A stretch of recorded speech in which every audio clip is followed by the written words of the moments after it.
On arrive avec des gens qui ne dirigent plus le pays, qui ont décidé de nous commander et de nous endormir. Oui, mais et ils ont tout à fait réussi. Ils ont tout à fait réussi. Ils nous commandent alors que ces trois quarts de politique, on les prend par la main, on les noie. C'est des ânes. C'est les ratés de la société civile. La plupart des Français te les baladent et ils les noient. Ce sont des ânes, des mecs qui ne vivent que dans l'administration et d'argent public. Quand est-ce qu'on va arrêter de dilapider tout ce...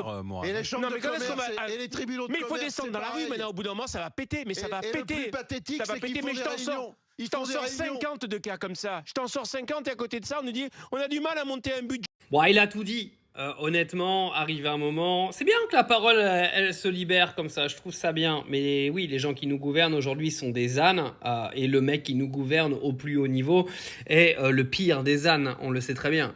Mais les Français, ils font pas grand-chose, quoi. Et donc Boudjelal, arrive un moment, il a raison, et je pense qu'arrive un moment, ça finira par imploser de toute manière, ça ne fait aucun doute.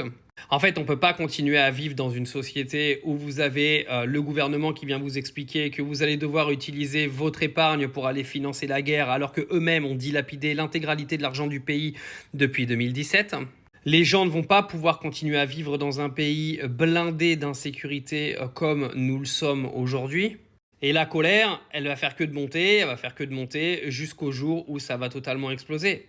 Et ça pourrait être pendant les élections de 2027, quand Emmanuel Macron va tout faire pour rester à la tête du pays, même si normalement il n'a pas le droit.